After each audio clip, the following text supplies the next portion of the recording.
All right. What's up, good people? Hope everybody's well. Give me a thumbs up if you can hear me okay, if it's not too loud or too low, or if it's going in and out. Somebody let me know how I'm sounding over here.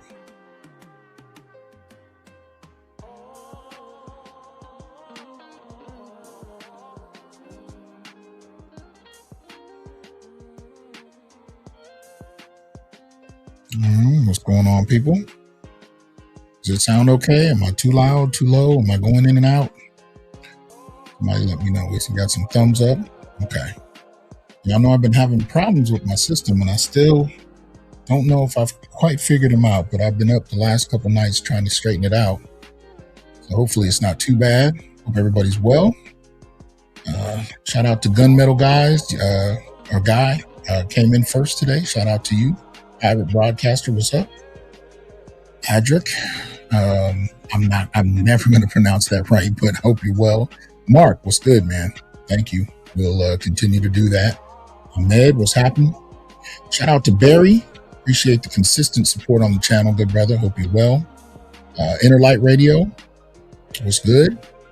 Make sure y'all support innerlightradio.com. Go straight to the website. Yours truly broadcast there. Black-owned online radio station. So make sure you support them. So I hope you're good, Jamal. Stefan, what's up? Yami Ron, Landon. We got If Not, No Fear. Tahir, what's up? Joshua. Jesse, what's going on?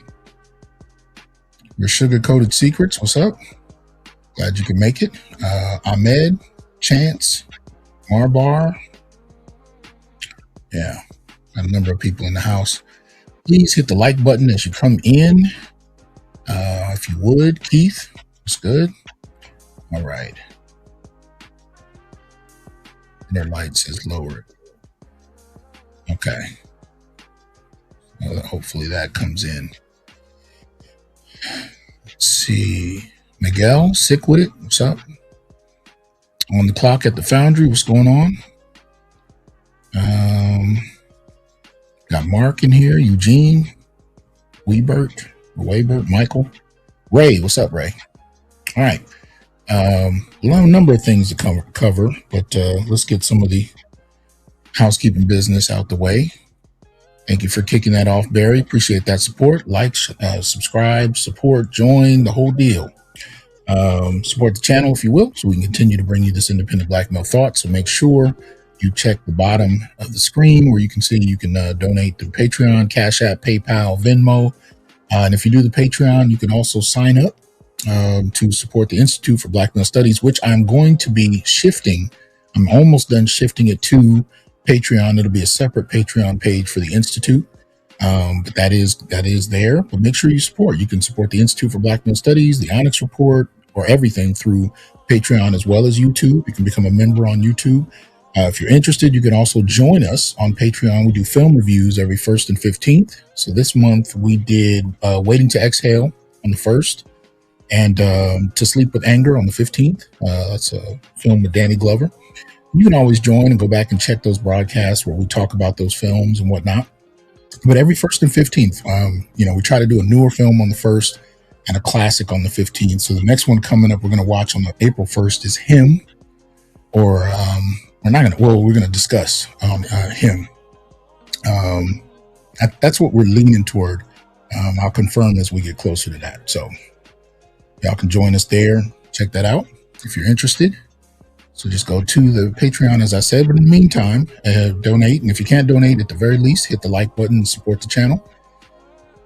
Shout out to 3000G. Appreciate that support, or GT. Appreciate the super sticker. Thank you for that. So yeah, support us on there as we get going. I did manage to, in the midst of getting the Institute back on, I did also get the merchandise store on. I have to shift that as well, create a new spot for that as well. And you should be able to see some at the bottom of the screen for the video on YouTube. But if you weren't able to, where did it go? That's weird. That is weird. It just straight. Oh, there it is. Wonder why it's located like that. All right, it's a little weird, but there it is. So if you're interested, Institute for Black Male Studies, you can just go to instituteforblackmalestudies.myshopify.com. The dashes between each word, you can see it there. Some of the items that we have, and you can just click catalog at the top of the screen. I'm going to be expanding this a bit. I got a couple of new items that'll be on here soon as well. But in the meantime, you can check that out, and you can support along those lines with some merchandise. So if that's something you're interested in, appreciate it. Appreciate the Man of Myth. Appreciate that donation. Like, share, subscribe, join, and donate. That's what I meant to say earlier. Anyway, so we got a few of those things kind of happening. So we're kind of getting back up to speed. As some of you guys know, I took a bit of a hiatus for a few months. And now I'm kind of back. So I've been doing daily videos, and I'm trying to see how that kind of goes. So I've been dropping them early mornings, 7 days a week, pre-recorded videos, and, trying to get back into the lives as well. So let me know what you think. Support the videos. Give us your commentary. Let us know what's on your mind, especially in regard to the topic. We just dropped one this morning on Black boys and abuse, and some of the comments, man. I asked brothers to share their stories, man, and people really sometimes want to dismiss the things that we're talking about, how serious they are, what boys are dealing with, and so brothers were sharing their experiences, and it was mind blowing. It was mind blowing. So if you haven't checked that out, at the very least, you can go to the comment section on that video this morning. And yeah, man, it'll hit you in terms of what brothers are dealing with and what they have overcome. You know what I mean? So, what's up, Malika? What's good with you? Black Males GRP, what's up? Yeah, so check that out. Let's see. So we got some other quick pieces of business. All right. Now, I haven't been on in a couple months, so y'all know I got a new addition to the weapons cache over here. Now, that right to my left, you can see that Magneto helmet. What you can't see is it's actually standing on a plastic Mjolnir, the hammer of Thor or Shango, depending on how you roll. But it's a plastic one, so I had to go get the metal one. Had to do it. Yeah, man. Had to go ahead and get the metal one. So You know, you're a collector, you know the deal. I actually wanted it to be bigger, but it's got a nice little heft to it, got some weight to it. Um, you can definitely do something with it.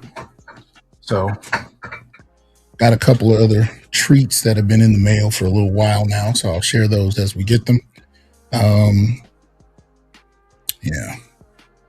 You asked about Black Panther mask. I don't know. I have a figure in here, but I don't think I got a mask for my son one Halloween that I kept, but I don't have like the whatever the official one is as far as the Black Panther mask. So yeah, man, had to share that. Other thing, real quick, I started trumpet lessons. So I've had this bad boy for years, but have never actually learned how to play it. So I had my first lesson. There's a good brother out there who's doing his master's degree in trumpet, jazz trumpet. So he started me out last week. My first lesson was absolutely horrible. Couldn't even make a noise with it. But he said I wasn't his worst student because at least I came to the lesson with a trumpet. So I guess that made me at least just above the worst. But starting that out, so maybe one day I'll be good enough to do something with it. For the most part, sometimes I just like picking it up, but I'd like to know what to do with it. So I'm working on it. So there's always time and room for all of us to start something new, learn something new, incorporate a new skill. You know what I mean? Sometimes we just got to break out of what we've been familiar with and try new things, particularly when we're not good at them. You know what I mean? Sometimes that process can help you relieve stress. So, something I'm trying to do. And I would urge brothers to do the same. If you found your piece, salute to you, rehearse it, enjoy it, make sure you don't forget about it, do it on a regular basis, but also stretch your boundaries by trying something new, something particularly interesting to you, something you've always wanted to do, and, enjoy it. I actually started a chess class last year, but I didn't really like it because that's really something I want to do with some brothers, So as soon as I find some brothers that are willing to engage in some chess, that'd be something I like to do as well. So, and preferably in person, that would be cool, but it is what it is. Anyway, just getting a few of those things out the way. Shout out to Michael B. Jordan on his Oscar win. Just wanted to drop that before we continue onward and get into it. All right. So today we are dealing with what I'm calling weaponizing femininity yet again. Right. And this is important to me because y'all know I've been really looking at this whole notion of feminization as Helen Andrews has dropped it. Conservative Caucasian woman, but it's an interesting concept nonetheless that speaks to a lot of what many of us have been interested in talking about. And so in examining that, I wanted to take a look today at some of the things that I think have kind of been normalized in many ways, but are nonetheless some of the things we deal with. So we're not going to be doing a crazy long session today, but I just wanted to kind of come back up, say hello to my people, let y'all know I'm still here, and have a little bit of a discussion on the degree to which we have grown accustomed to weaponized femininity. I'm going to be doing a show soon on the new Cesar Chavez information drop, as you will, the shock that's coming about from that, the revelation from activist Dolores Huerta that Chavez himself engaged in some sexual acts, particularly with underage girls that were, definitely problematic, and including Dolores Huerta herself, in terms of that. So Huerta drops this information and, everybody's going crazy. People are taking monuments down. They're already changing the names of streets and so on and so forth. Not unlike some of the attacks I saw from Black feminists on Martin Luther King not too long ago and other figures. And so I'm going to be talking a little bit about that as more information comes down. I want to make sure I'm not jumping the gun because I like to be informed, but I'm going to talk about that soon because I think there's some elements to it we need to pay some attention to. But nonetheless, let's get started on this. So right out, we're going to look at a bit of a situation. Now, this is something that was dropped on social media not too long ago. And it has to do with two young ladies. So let me make sure we got the right one. So these young ladies decided to share with the world, or at least the pizza delivery guy, something they thought was important. So y'all check this out.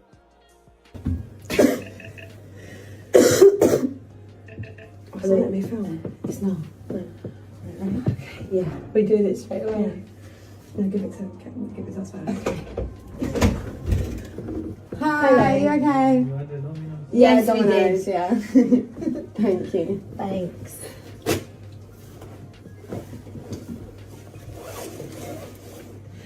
Thank you so much. Can we give you a little tip? Yeah. Bye. Can I see again? Yes, you can.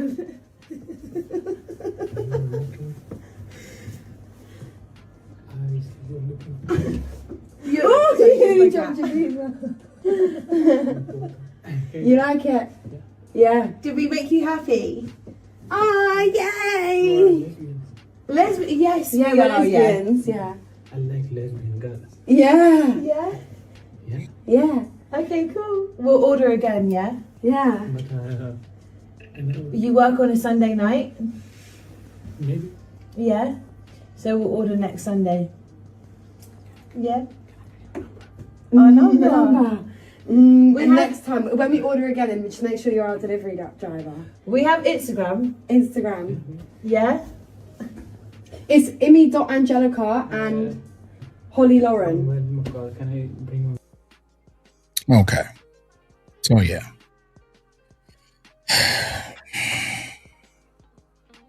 Minor. It would seem innocuous, something that most men would, just kind of raise an eyebrow to. They saw it online. If they were that man in question, they'd probably do what he did to some extent. But when you think about it for a moment, there was a recent case of a woman, I think, who was making the delivery, and she actually went around to the backyard and went into the man's house. He was on his couch, and I guess he was exposed. She decided to record it and put it online, and it just went to court.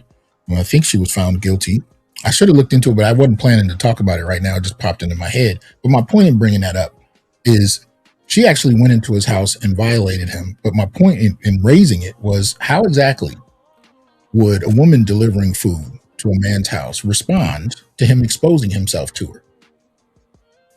She likely would have called the police, and she would have considered it assault, because technically by law, I believe it is, right? He would have flashed her. Yet these two women got online and did it. And I think partially because there's no sense among many women that they can be guilty of these kind of things, that these things, when they do it, count. Like, I've seen women who were like teachers who were violating underage kids. And when the judge would call them predators and pedophiles, they would look shocked, because in their minds, what they're doing has nothing to do with pedophilia. It has nothing to do with violation, right? Because that's something that only men do, right? If you got a 30-year-old man and a 12-year-old girl, that's obviously a violation. But if it's a 30-year-old woman and a 12-year-old boy, it's just something she wanted to do. Maybe in some situations, it's a gift she wanted to give him, right? But in her mind, in many of them, they don't see this as a violation. And part of that is because the way we're socialized, women are not taught that they can be evil, that they can commit acts that are problematic. They don't see it that way much of the time. These two women have no problem doing this. They're laughing, they're giggling, they're joking with him. Maybe he'll see it again if they order again on another Sunday. This is bullshit. But knowing full well, either one of them showed up at a man's house where two men flashed themselves at the front door. Is she going to receive this well? It's a rare woman that would take that and laugh or ask to see it again or whatever. Most of them would consider it a form of assault. And yet there's no problem with that here, right? Most men wouldn't take issue with this.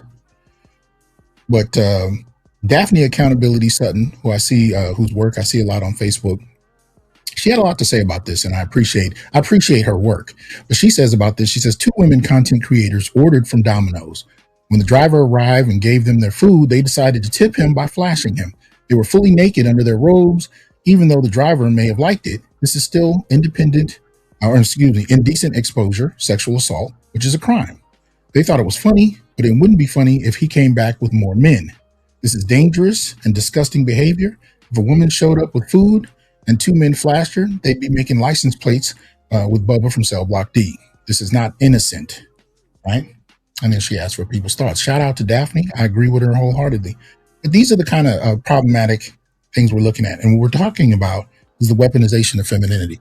Now, it's weaponized to the extent that women can do these things at their leisure, and they can weaponize it by calling the police, or they can just consider it a joke, despite that it's a crime, knowing that they're not going to be considered having violated anybody in any serious way most of the time.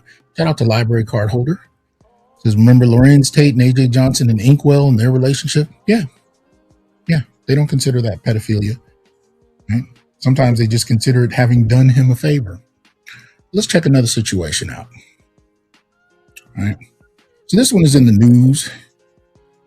So we'll go ahead and put this up. What is this one called? All right. I had too many things open on the screen. That's what the problem is. Why do they keep disappearing, though? It's the thing I'm trying to find out. Nope, not that one. There it is. All right, sorry about that. So you should be able to see that there. All right. So this is from StanfordAdvocate.com. All right, this is dated March 10th of this year. Former Norwalk middle school counselor gets 4.5 years in prison for sexually assaulting a student. Now, I have never argued that women never get penalized for their crimes. That's not my argument. I'm not suggesting they never get penalized. What I'm suggesting is that we still don't have any social outrage, any societal outrage for it, which I think many women interpret as accepting that what they do is okay. There's no problems with it, right? In this particular instance, we have this interesting case. So this is Luisa Melchioni. I probably mispronounced that. Former Norwalk school guidance counselor was sentenced Tuesday to 4 years and 6 months in prison for sexually assaulting a 13-year-old student. Right? Now, if you turn around and call her a pedophile, she'll probably look at you the way she's looking at you in this picture, like I don't know what you're talking about, right? All right. So it says Melchioni of New Canaan were sentenced during a hearing at Superior Court in Stanford after pleading guilty late last year to second-degree sexual assault and illegal sexual contact. Mark Sherman, her defense attorney, confirmed the sentence and said in a statement that his client hopes today's sentencing brought some degree of closure to the victim and his family. She's very aware and sorry for the damage she's done and the people she has let down. However, this sentence gives her a chance for redemption, and she's committed to continuing the work she's been doing in making amends and rehabilitating herself. Norwalk police arrested her on July 11th, 2024, and initially charged her with second-degree sexual assault and 2 counts of risk of injury to a minor. According to the arrest warrant affidavit, the investigation began in April 2024 when a man told police he found messages on her cell phone with a student that appeared to be sexual in nature. The informant later provided investigators with 17 screenshots that included explicit photos of her, money transactions, and text conversations with a child student at Nathan Hale Middle School. State's Attorney Paul Forensic said during her arraignment that the student was 13 years old. Officials accused her of performing sexual acts and lap dances on the student as part of the abuse. When interviewed by police, the child admitted to receiving nude photos from her, as well as money transactions for Uber rides and food, police wrote in an affidavit. The child also said she asked him to send her explicit pictures, but that he was uncomfortable about doing it, police wrote. Despite his discomfort, the child said he eventually complied. Spokesperson for Norwalk Public Schools previously said that she left the school system in mid-June. Sherman has said she resigned from the position. Right, so that's all they kind of tell us about it.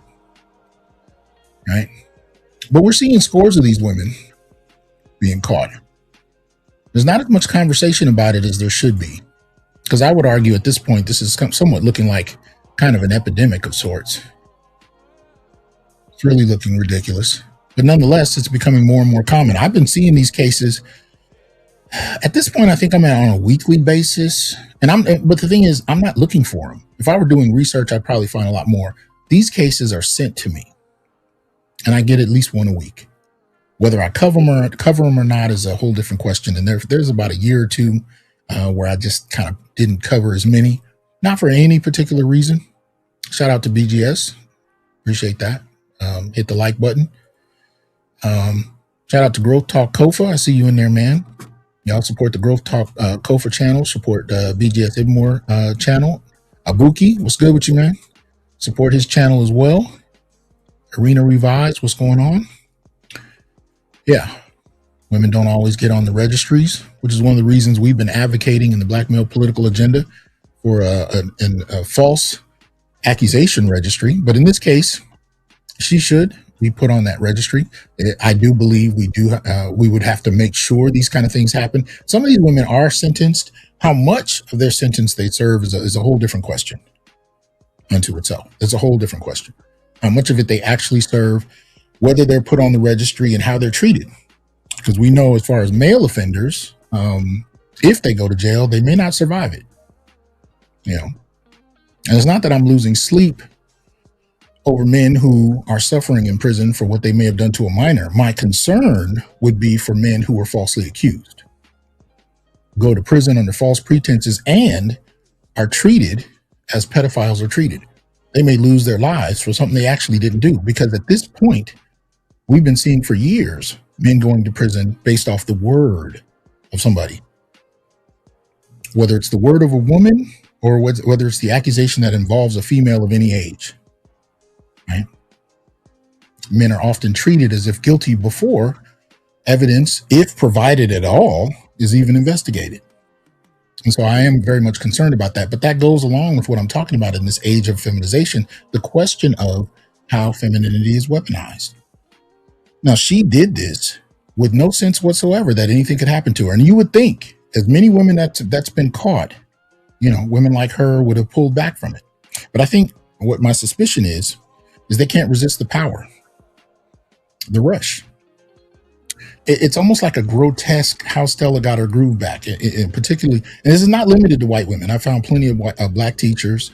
It's not limited to white women. Black women teachers are doing this too. But my point is, these women are in positions of authority over young males who they control, right? Some of these women are married with kids. They're in their late 20s, their 30s, and sometimes in their 40s. Some of them actually get pregnant from these young men that they're dealing with. And from there, I hope this doesn't, oh yeah, I don't want that. From there, they are actually able to get child support from the young man's family in some instances. But there's no sense of public outrage on par with what I think it should look like, right? There's public outrage when it's a girl. Think about, you have a 40-year-old male teacher who not only violates an underage girl, who's over, say, 12, 13 years old, but also gets her pregnant. The outrage is unfathomable, and it should be. When it's a 35-year-old woman who violates a 13-year-old boy and gets pregnant and goes to family court for child support, there's no outrage. This is what I mean by the weaponization of femininity. It may be because she wanted a child. It may be that she just enjoyed the flex, having young men at her whim do whatever she wants them to do. Right? And there was a time these women, or women in general, would talk about men doing this, and they just couldn't fathom how men could be so gross. But when women are doing it, they sweep it under the rug. This is the crux of what I'm going to talk about when I deal with Dolores Huerta and a number of others. But, this notion of men being guilty of something that women can't fathom doing. And then when women do it, other women sweep it under the rug and act like it didn't happen. The public outrage is just not there. The only people that are really outraged are the families. And the only women that I tend to find that are extremely outraged are the mothers. Prior to these mothers finding out that their sons are dealing with grown women sexually at the age of 13, 12, prior to that, there's no consideration whatsoever that there may be a problem. Like, the culture we have created doesn't go into that. For example, if you step onto a plane and for some reason there's a child riding without a guide or anybody with them, right? They're going to pay a lot of attention about sitting a grown man next to a young girl if she's by herself on a plane. There's going to be a lot of scrutiny, and if they do sit you there, which I don't think would happen, there'll be a lot of attention paid, and I have no problem with that. But we don't reverse that. If there's a little boy flying alone or underage boy and a grown woman sitting next to him, there's no public sensibility that this may be a concern. And this is one of the reasons that there are so many boys right now that are being violated. And part of the issue with this is that the impact it has, many people don't realize. The culture we have not only ignores this, but considers this, and this is even grown men, the young man got lucky. Now, I'm not going to argue that in every case, these young men are, in dire need of therapy and they're collapsing and trying to delete themselves. I'm not saying that. But I am saying there are situations like that. I mean, think about it this way. When you look at the kind of women, and I'm talking to, my grown male subscribers, my grown men, when you think about the kind of women you have to deal with that are your age, around your age, the kind of mind games they play, the kind of headaches they play, how long did it take you, if you have mastered, right, engaging women and dealing with their nature? If you've mastered that, think about how long that took you. And then imagine a grown woman at the level you're going back and forth with right now, dealing with 13-year-old you. Would you really have a chance? Some of y'all are trying to keep from going to jail right now and wringing her neck for the mind game she plays. Imagine what she can do to you at 13. What's up, Charles? Hope you're well. Yeah. The mind games a grown woman can play can challenge a grown man. What will they do to a young man who hasn't even had his first kiss yet? But all of a sudden he's having sexual relations with a 35-year-old teacher. You are nowhere near prepared. They're not even dealing with 13-year-old girl mind games yet. They're still struggling with that. You have no chance with 35. And some of these cases go further. The ones that don't get caught, she'll continue to do this with young men that come through her school. And in some instances, as we saw, I think with the Letourneau case, she may end up staying in relationships with these young men as they get older. These are the kind of things need to be called out, because the kinds of head games that women are playing aren't always something that we can keep up with. Let's check another one. Let's see. Hopefully I can find these a little faster. Yeah. I'll check this out. Colorado police looking for middle school secretary, sexually abused 13-year-old. This is dated March 15th of this month. There she goes. All right. Yeah. And these women don't necessarily have to be runway models. It doesn't have to do with that. They're usually in charge of young boys. Police in Colorado are on the hunt for a former school staffer accused of sexually assaulting a 13-year-old student. Brenda Meza may be on the run, as police say. They have been unable to find her. Meza, 34, was a middle school staff member at Greeley Evans School District 6, according to the statement from the Greeley Police Department. In the same statement, investigators alleged Meza repeatedly sexually abused the victim over the course of several months. Meza now has an active arrest warrant, police said, and is wanted on several unspecified felony charges. Authorities add that they have attempted to make contact with her directly to no avail.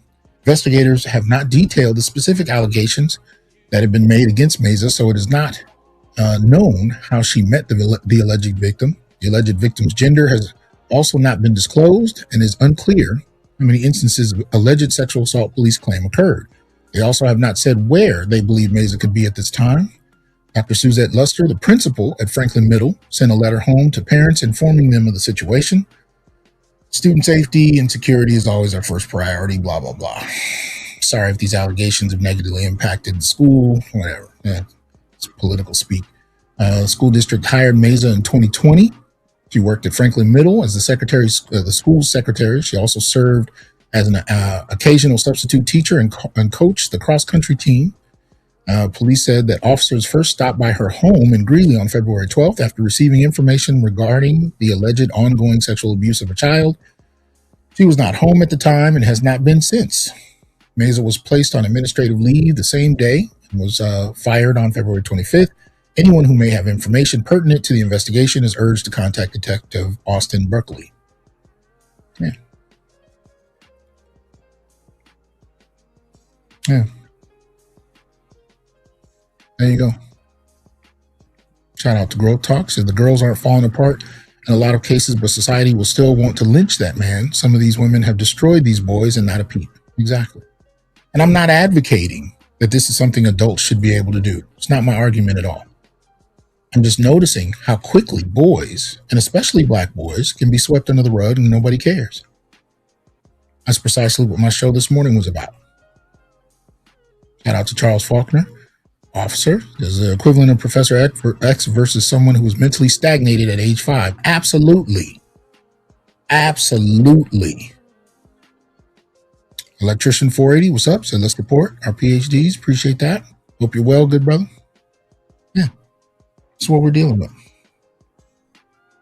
This is exactly what we're dealing with.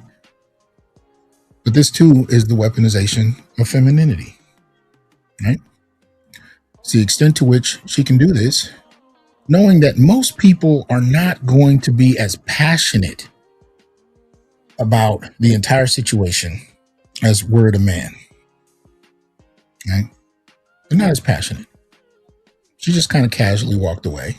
And we understand because she knew it was illegal. She knew if she gets caught, she's probably going to jail. I'm not saying there are no repercussions. But men understand you may lose your life doing this. You know, especially if that father gets hold of you. But here's an example of weaponization. And this has to do with, I would say, women's sexuality and the extent to which the push for the freedom to express themselves against the innocent of youth. This is just a short clip. I want to say it's only a few seconds long, but check this out. There's no sound. There you go. This is Daphne again. Shout out to her. And she asked the same question I did when I first saw it.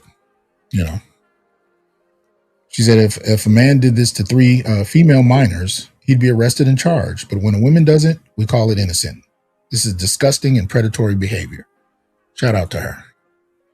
But yeah, stand in front of women with in front of a window with 3 underage young men. A man puts a towel over it. But you can imagine if a grown man is running up to a window with 3 underage girls sitting at a booth and flashing himself. If there's any man in the vicinity, he's not coming up with a towel. Right? Maybe a crowbar, but definitely not a towel. I think this is a reflection of how we view, female sexuality. Do we hold it accountable? Do we challenge women to be better? Do we hold them to the same rigor that we would hold a man? Officer Charles says, no, I can't even stop to tell you how many calls we get for domestic violence. And they would always say, when it's a female who's the suspect, what did he do to make her assault him? Absolutely. Absolutely. And this is what we're challenging over here. Contrary to the documentary on the manosphere we saw come out on Netflix not too long ago. Shout out to Manosphere Highlights Daily. If you haven't seen that, he did an excellent job breaking the film down. But contrary to popular assumptions, we're not talking about ways we can violate women. Over here, we're talking about the ways that, be it policy or be it culture, we have normalized, right? Female negativity, even acts of evil, violation, and we hyper criminalize male violation. And this is mainly because I would argue, when you look at the policies that were developed to challenge the violation on sexual terms, especially, they were created often and initiated by feminists. And the narratives they used to get those policies passed was that men were inherently violent and exploitive and thus had to be stopped. So the policy has been created around that. And even though the letter of the law is written in a gender neutral language, the culture of how those laws have been, practiced, how those laws have been enforced, is rooted around the idea of, male toxicity and female innocence. Because when women are the initiators of it, people don't know what to do. People have no idea how to respond when women are the initiators. We almost infantilize women in the sense that we don't hold them accountable to the extent that they actually do violate, be it policy or convention. They get passes for this behavior. And that's part of the reason why they can act this way with no repercussions, because they're not held accountable. We don't know how to hold them accountable. And that's precisely what I'm pushing for. We need to develop a culture where they are held accountable. Shout out to AB Media. Hope you're good. That's precisely what we need to develop. Right? For the same reasons that anybody else develops them, to protect the youth, protect the kids from being violated. If you could read some of the cases I've run across where young men who were violated by grown women are still trying to heal, still trying to get over it. Sometimes you can catch an interview online where a grown man will talk about the impact it had. And it's staggering. But a lot of those men don't, even in their adult years, don't get any grace. They don't get any acknowledgement. They don't get any support. They're supposed to act like nothing's happened. But again, if you look at the data, boys actually have a psychological response to these kind of violations to the same extent as girls. We just don't have a social framework in place that allows for their vulnerability. So we ignore it. And if anything, we find reasons to double down on men and make it men's fault. This is why what Officer Charles just said plays out. When a woman acts crazy in a domestic situation, we don't ask what she's doing. We ask what he did to make her feel that way. Doesn't make any sense. Shout out to Dr. Vince. Appreciate that support. Super sticker. These are some of the things we have to challenge. Now, this next one, some of you guys may remember. This young lady was quite famous for a few minutes. You guys remember Crystal Mangum?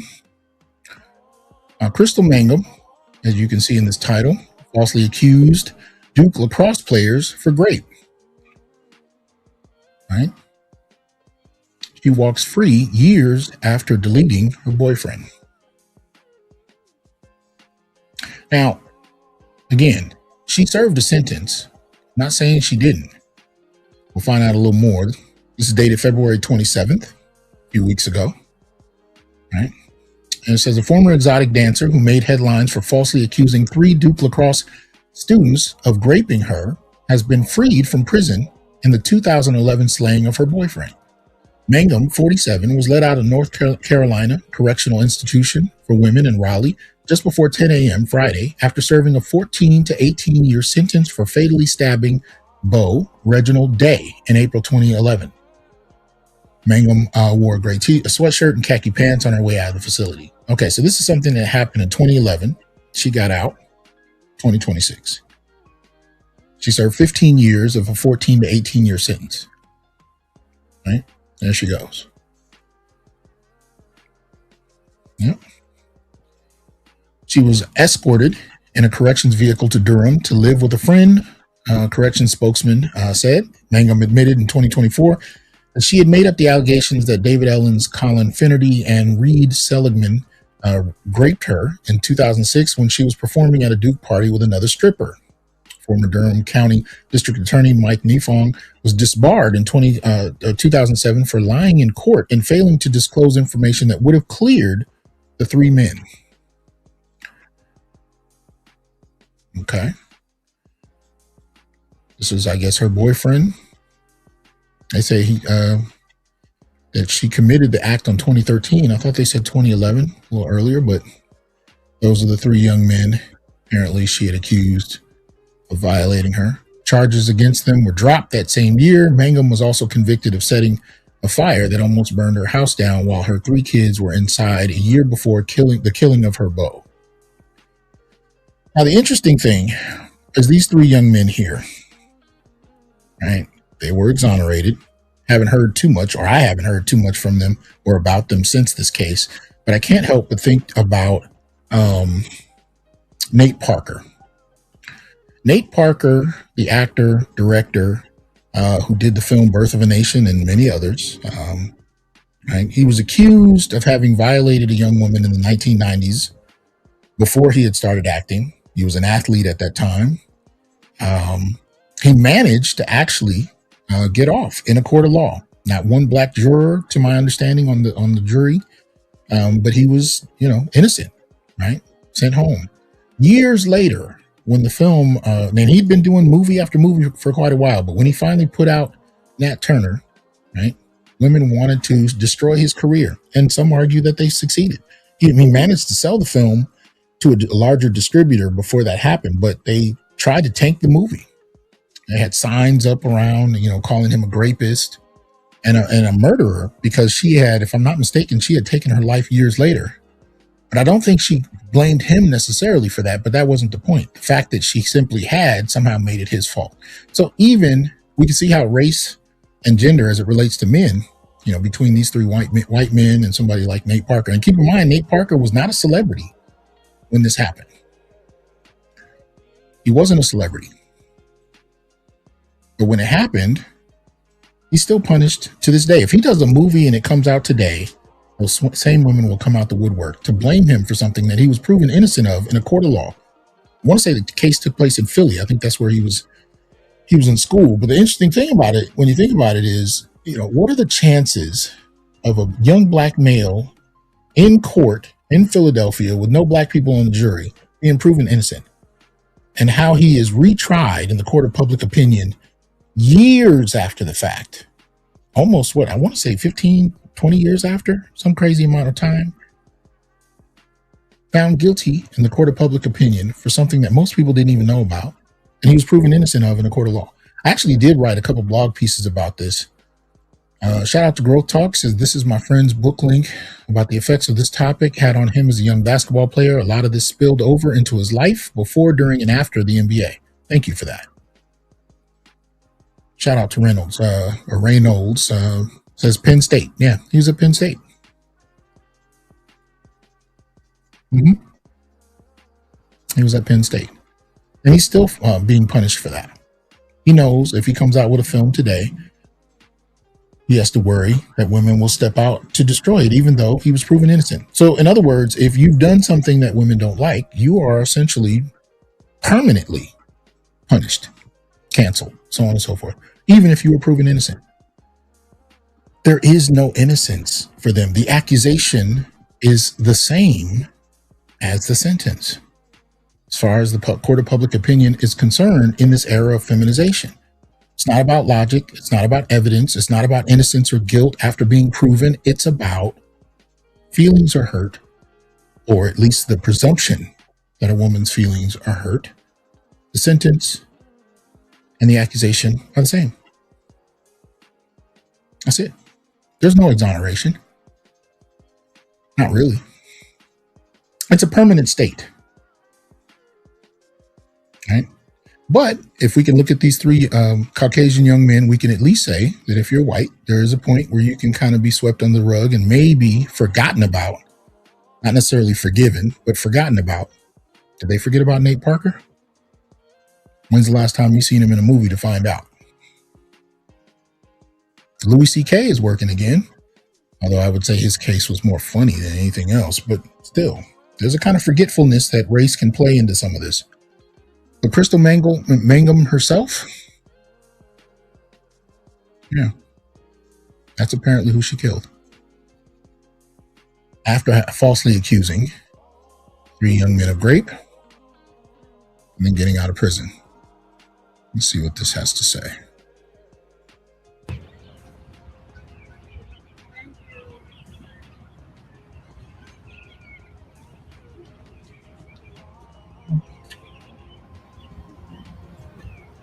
At least one. Would there be permanent working?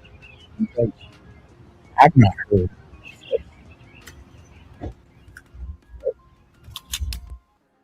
It happens. It happens. But the weaponization in this context is that she gets to go free. She gets to resume her life. Even men who are falsely accused don't get to do that.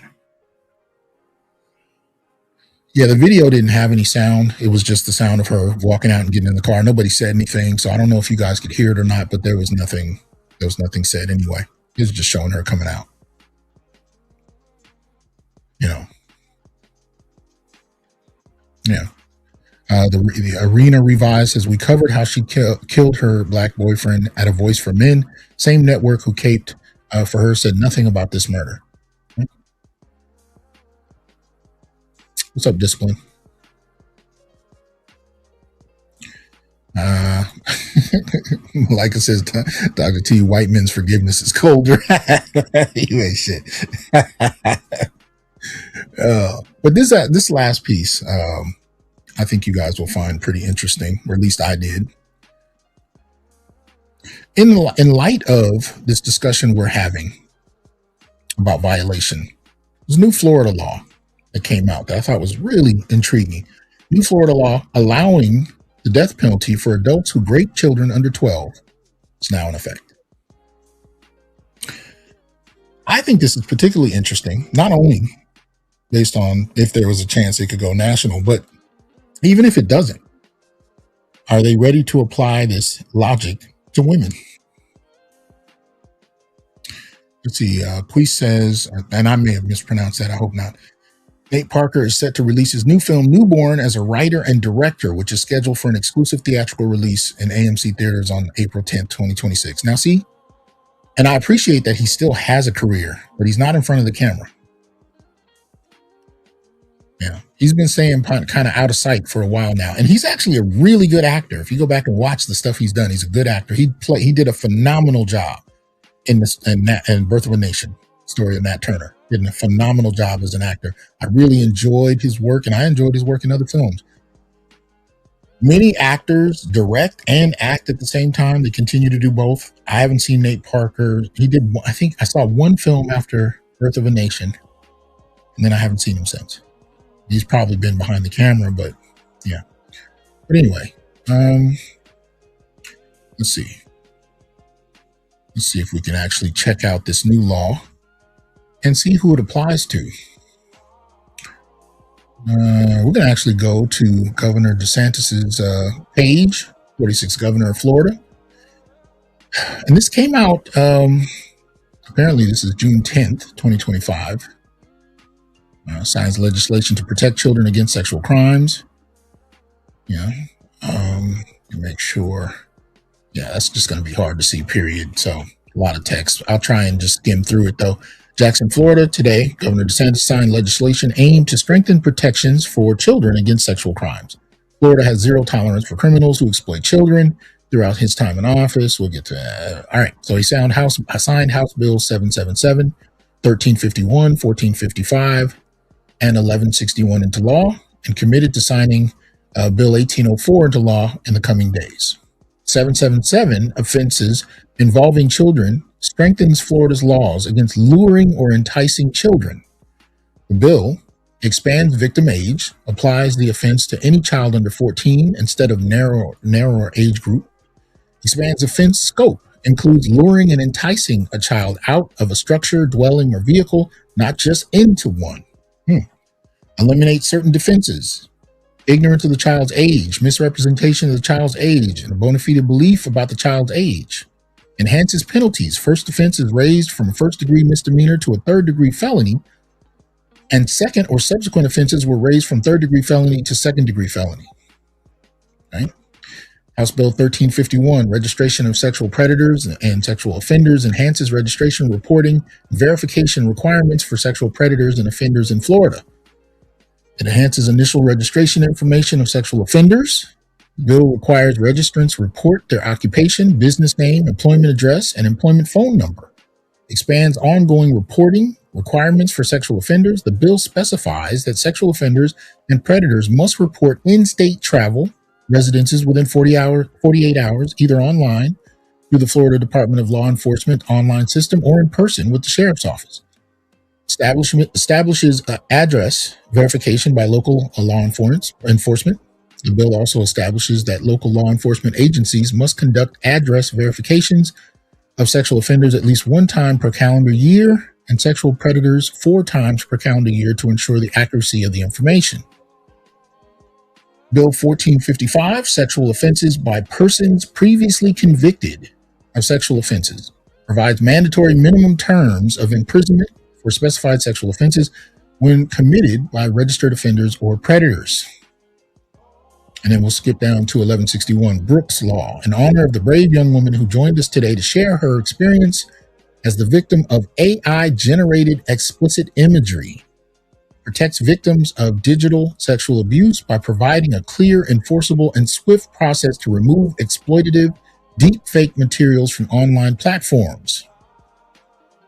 Right? And then lastly, Bill 1804, capital sex trafficking, establishes capital human trafficking of vulnerable persons for sexual exploitation as a new felony offense that causes the harshest possible penalties under Florida law.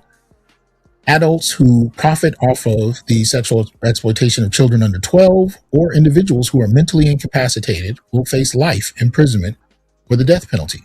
So you have all of these increases in how sexual offenders are treated. And my question is, okay, will they apply to women? I'm just curious. We've been covering case after case over the last 8 years on my channel, and several others, of course, about how you have women in positions of authority. We talked about the mayor of a city in the last week or two. We talked about teachers. We talked about administrators. Hell, today we talked about secretaries at schools, parents of other children, all kind of different dynamics. Married women, single women, mothers of other children, women who've never had kids before, across the age spectrum, 18 years old to 50. Will they apply? Will they be held to this? Or did they envision that this would only just impact men? Usually when you see them getting really harsh, they tend to be thinking of men. Justin says, listening in Denver. Thank you for the time, information, and insight. Appreciate you coming through. Yeah. The Arena says, I remember black women saying it was also because Nate's wife was a white woman. That definitely played a role in their attitude about him. But I think, the woman in question that happened to in the 90s, it was Nate and his friend. She was Caucasian too, I believe. But they both were found innocent. So anyway, yeah. But I'm just curious, as some states start to intensify these laws against sexual crimes, which again, I don't have a problem with that. If we can protect our children and do it more effectively, I'm not opposing that. My question is, who's it going to apply to? And it tends to apply to those we envision as the primary criminals. For example, when it comes to crime in general, black men are often envisioned as the prime criminals. We are the face of crime, particularly in the West, and we have been since slavery. We've been the face of it. And the excuse conservatives, white conservatives in particular, give is, well, look at who commits the crimes. That's not the question. The question isn't who commits the crimes. The question is who gets arrested for it, whose picture shows up in the paper, who shows up in the news. That's not about who committed the crime. That's about who got caught. Every community commits crime. Every community consumes illegal substances. Who gets arrested for it? Who gets put on television for it? Who goes to prison for it? Those are different questions than who commits the crimes. Poor black folk in general are the ones who get caught, not the ones who are committing the most crime. And when you factor in white collar crime, these are the people that are creating the laws and who are administering over law enforcement, who are supposed to enact the laws. They're not exactly sending people like to apprehend people like themselves. That's not how that works.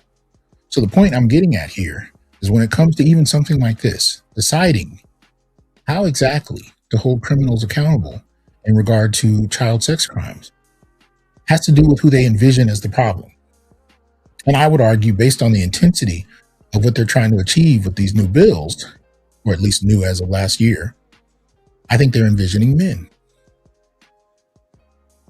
But what would you do if the 49-year-old auntie down the street who's violating a 13-year-old boy that lives on her block, does this apply to her?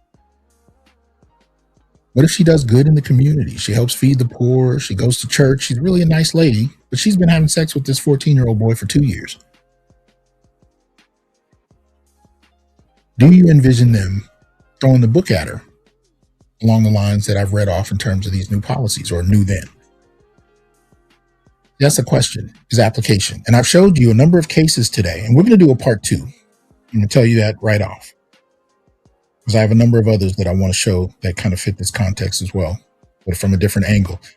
But we've looked at, women who are flashing, right? Men. We've seen middle school counselors sexually assaulting students. We've seen a secretary at a middle school sexually assaulting students, right? We've seen women flashing themselves and twerking in front of underage young men. We've seen strippers who falsely accuse folks and then killed their boyfriends, just now getting out of prison. We've seen all of that. And I'm just curious, if these laws start to get more strict, will they be applied with an even hand? Are we going to continue to move forward with the belief that women are incapable of committing these kinds of acts? That's what I'm curious about. So let's see what some of y'all got to say. So Nunya Biz says, another question is, what will be the punishment for a child that was found to be lying on a man? Oh, yeah. Well, I don't think we even really punish grown people who lie on men. So I would probably say nothing. I mean, these people don't get their names in the paper. They don't get their pictures in the paper. They just make accusations and get to walk away. And there are crimes on the book. I read them off in the show a week ago, I believe, where I talked about what the actual crimes are for false accusations, but they never seem to apply. Officer Faulkner says, when it comes to the law, it's not what's on the books. It's about what and where it's enforced and who's affected. Absolutely. Absolutely. That's what we're talking about. And because the public has already been conditioned to see black men as a problem for the last couple of centuries, it's not a great leap for them to look at what black men are doing, especially if you grow up in an environment with limited opportunities and nothing else going on. But we're not going to look across the street or across town at the suburb where you got white kids that are doing something similar. It's just, it's base, but it's a consistent factor of life. We've seen this for generations. It's not new, but it's still happening. Cortez says, least likely to commit these specific crimes, yet we are somehow the face of it. Even in Asia, men do this more than American black men. Damn. All right. K to the G says, Timothy Ray Jones versus Andrea Yates. Both are parents who unalived all 5 of their kids. One received the death penalty. The other one was hospitalized. Guess which one? Damn. Yeah. So, just trying to really have this conversation. Are we paying attention to the strategies that are being used when it comes to weaponizing femininity? And are you seeing it in your environment? Now, I work at a university. I'm seeing it. I'm watching how it happens. I'm seeing the strategic chess-like strategies being used, but they rely heavily on guilt, on shame, and the sensibility that men are inherently toxic and thus need to be replaced by women because women aren't. None of this is stated aloud. None of it. But I've talked to men that come from all kinds of racial and class backgrounds who share the same environment. And they're all noticing it, but nobody wants to say anything. They're afraid, of course, of the blowback. That's obvious. But more than the blowback, there's a sensibility that stopping it is somehow inherently unjust, because there's this idea that I think feminists have been pushing for years that this is part of taking down the patriarchy. That men are going to be mistreated, and that's just. That's just. It's justice oriented. That to some extent, as we correct this, men will be mistreated, and that's par for the course. The extent to which it includes boys, they're just, you know, just comes with it. It just comes with it. There's some lip service given to how sad that is, but let me see here. So TCW says Boozy and Cardi B fans don't want the laws to get stricter. Del Quavia says, do you experience any hostility in the academy based on your views? How do you navigate that? Of course. But I'm a bit of a loner, and I'm not the most social person in the world. And I kind of go into situations expecting it. I'm more surprised when it doesn't happen than when it does. And it's not that it really doesn't happen. It's just that it's not brought to my face. But I go into situations expecting it, which I think is kind of a Gen X attitude about shit. But I don't expect the best, you know, because I knew as I started to do this work and I started to see women's responses to it, I started to understand that once you do it once you speak out once, you're forever branded. It just comes down to, you know, what you're doing that might force people to bring out the memory of what you did in the past. And, you know, so if you're considered inconsequential, they may not actively seek you out. But if you become a threat, or if you become a problem, or if you become too successful, whatever you may have said or written about, even if it was 10 years ago, 15 years ago, will be brought back up, either to silence you or to remove you. Now, if you can generate enough attention to where attacking you outright could be seen for what it is, you might find some protection under that. Now, as an academic, if you do so with verifiable data, you got freedom of speech on your behalf, and you're able to at least put forth an argument. I mean, if you're just out here saying you hate women, that's one thing. And I don't, just to be clear. Just so somebody doesn't take this clip and run with it. But if you're out there saying it's not about hating women, it's about looking at the data. Let's look at who goes to prison more, who commits these acts, what kind of sentences do they get, how much of it do they actually serve? If you're looking up graphs and data and you're putting that information in your publications, now you have an argument. You can't be as easily dismissed as, oh, well, you know, he's just, you know, part of that group online. No, it's more than that. That's why you have to keep the conversation. You have to be a steward of truth. You got to be willing to call balls and strikes however they come, and be honest about it. You know, I'm not defending men who commit crimes or who violate children. Not at all. You want to take them to jail? Take them to jail. I have no problem with that. I support it if they're guilty of such. I do want to qualify. If they're being falsely accused with no evidence, we may have a problem. But if they're guilty of it, I don't have a problem with you taking them there. That's not what I'm arguing. What I'm arguing is when women get a pass for committing the same act, that's a problem. You know, Egghead says, speaking of weaponized femininity, I challenge every brother to go back to their high school alma mater and ask when was the last time they had a black male valedictorian or salutatorian. Yeah. Side request, need help from the chat. I know about Charles Tyler, but there was another great one. I can remember his name. Not sure what we're talking about. Shout out to Hurricane. Appreciate that support. Thank you. Uh-oh, where'd that go? Okay, I just clicked something I did not mean to. There it is. All right. Appreciate that, Hurricane. Okay, to the G says mistreating men can turn them into monsters. The feminist stance isn't very wise. Well, it's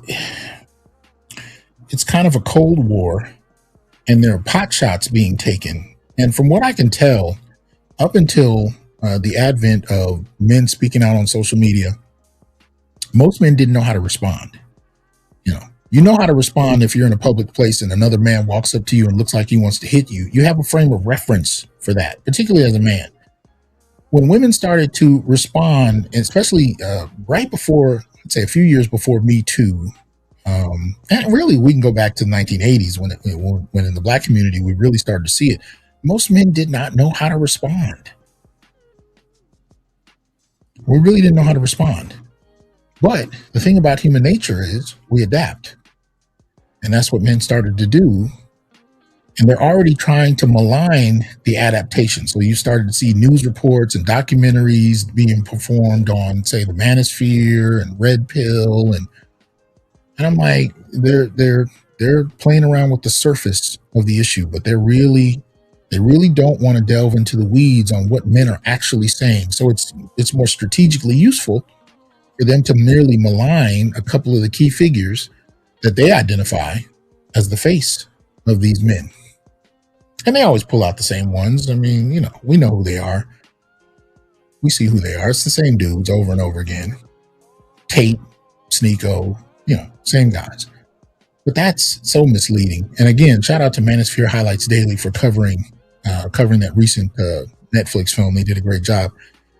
They don't want to get into the weeds of it because this is not a coherent, structured organization. There are a series of people having conversations on different issues in different ways using different ideologies, different guiding philosophies that are constantly expanding and adapting to new information. This is a quagmire. This is not an organization. And they're trying to treat it as an organization because that's easier to dismiss. You can just say all these men have the same philosophy. We can dismiss them along those lines, and that's that. That's not what's happening. And the more complicated that people, have these discussions where they show the conflicting dialogues going on in these kind of spaces, the more they open these ideas up to the public. And you'd be surprised how many women would actually agree with a lot of what different men are saying, or different people in these spaces are saying, if they actually heard it. I've ran across a number of women in different areas that are like, actually, that makes sense. Yeah, but it only makes sense if you actually listen to what's said. But if you can dismiss the conversation without even having to hear anything, well, it makes it easier. Shout out to Inside the Squared Circle. The only way to combat it is to never support feminism in any way, never assist women in any way, take your masculinity and use it for yourselves. That's happening. From young men to older men, that's already happening. Every time you see a church where they're holding a singles event and men don't show up, or a singles event and men don't show up, anytime you see any of those, that's exactly what's happening. That's exactly what's happening. Fetus termination is a permanent check against the patriarchy. They're heading there. Dr. Vince Johnson, I just spoke out about Bad Bunny and some misandry issues and lost 3,000 followers. I'm now like a pariah. Yeah, I imagine so. Misandry, there's no frame of reference for that still. Arena says, didn't Chris Rock say that in order to keep his kids off drugs, he'd send them to a black school? Damn. Yeah. All right.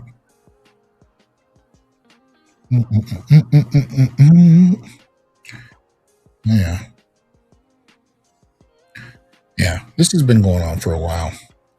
Gregory says, I recall hearing that black men are lacking, or they're queer, or they're losers around 1983. Yeah, they started it at early. And again, most black men did not know how to respond, even in the academy.